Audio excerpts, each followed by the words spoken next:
महाराष्ट्रातील महत्त्वाच्या बातम्या फक्त 10 मिनिटात। या चॅनलला अजूनही सबस्क्राइब केलं नसेल तर आत्ताच करा। जमिनीचे वाद, कोर्टाच्या पायऱ्या आणि त्यात होणारा वेळ आणि पैशांचा नाहक अपव्यय हा अनुभव अनेक कुटुंबियांनी घेतला असेल। पण आता वर्षानुवर्ष ताणले जाणारे हे महसुली वाद एका झटक्यात मिटणार आहेत। राज्य सरकारने सर्वसामान्यांना मोठा दिलासा देत 1 सप्टेंबर पासून राज्यभरात महात्मा ज्योतिराव फुले महसूल लोक अदालत अभियान सुरू करण्याचा निर्णय घेतलाय। या अभियानाअंतर्गत शासकीय दरबारी प्रलंबित असणारे जमिनीचे आणि महसुलाचे वाद आता कोर्टाबाहेर परस्पर संमतीने कायमचे मिटवले जाणार आहेत। निवडणूक आयोगाच्या विशेष सखोल पुनरीक्षण 2026 मोहिमेअंतर्गत इन्युमिरेशन फॉर्म भरण्याचा आज 17 ऑगस्ट 2026 हा शेवटचा दिवस आहे। मतदार यादीत आपले नाव राखण्यासाठी किंवा अपडेट करण्यासाठी हा फॉर्म भरणे अनिवार्य आहे।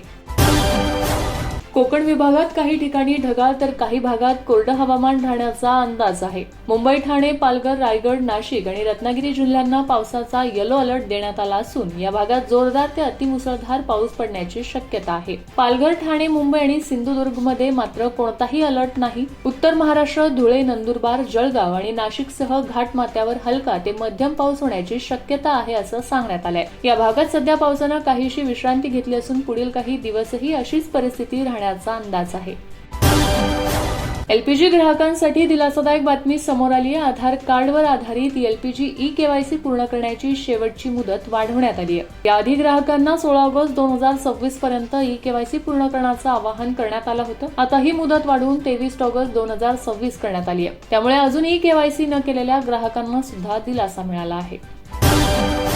चाकण आणि तळेगाव औद्योगिक वसाहतींमधील रस्ते, खड्डे, वाहतूक कोंडी, पार्किंग आणि भूसंपादनाच्या प्रश्नावर सरकारने कालबद्ध उपाययोजना जाहीर केल्या असून 10 महिन्यात उद्योजकांना अपेक्षित असलेल्या पायाभूत सुविधा पूर्ण करण्याची घोषणा उद्योग मंत्री उदय सामंत यांनी चाकण येथे रविवारी केली आहे। पान मसाल्याचे अप्रत्यक्षपणे प्रमोशन केल्याप्रकरणी बॉलिवूड स्टार शाहरुख खान, अजय देवगण आणि टायगर श्रॉफ यांना पुढील 15 दिवसात खुलासा करण्याची नोटीस अन्न व प्रशासन विभागाकडून बजावण्यात आली आहे।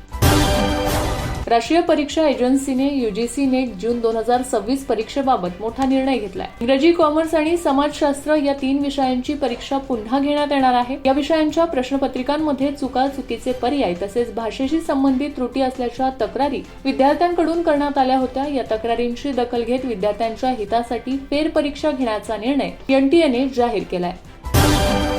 महाराष्ट्र शासनाच्या तर्फे दहीहंडी उत्सवाला युनेस्कोच्या जागतिक वारसा यादीत नेण्यासाठी प्रयत्न करीत आहेत। महाराष्ट्र शासनातर्फे दहीहंडी उत्सवाला युनेस्कोच्या जागतिक वारसा यादीत नेण्यासाठी प्रयत्न करीत आहोत। तसेच गोविंदांनाही पाठवणार आहोत अशी घोषणा सांस्कृतिक कार्यमंत्री आशिष शेलार यांनी केली आहे। तसेच उत्सव साजरा करताना सुरक्षेच्या नियमांचे काटेकोरपणे पालन करा असे आवाहनही त्यांनी उत्सव मंडळांना केले आहे।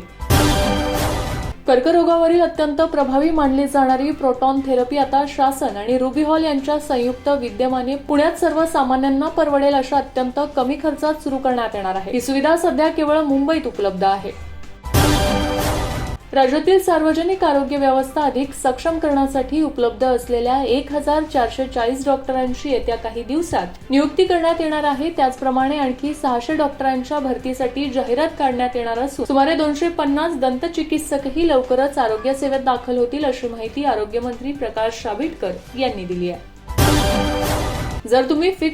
जर तुम्ही फिक्स डिपॉझिट मध्ये पैसे गुंतवणूक करण्याचा विचार करत असाल किंवा आधीच गुंतवणूक केली असेल तर ही बातमी तुमच्या कामाची आहे। भारतीय रिझर्व्ह बँकेने डिपॉझिटवर व्याज देण्याच्या नियमांमध्ये मोठा बदल केलाय। नवीन नियम 1 ऑक्टोबर 2026 पासून लागू होतील। या बदलांनंतर एकाच बँकेच्या वेगवेगळ्या शाखांमध्ये एकाच प्रकारच्या एफडीवर वेगवेगळे व्याज देण्याची पद्धत बंद होईल। यासोबतच बँकांना त्यांचे व्याजाचे दर अधिक जाहीर करावे लागतील, ज्यामुळे ग्राहकांना अधिक पारदर्शकता मिळेल।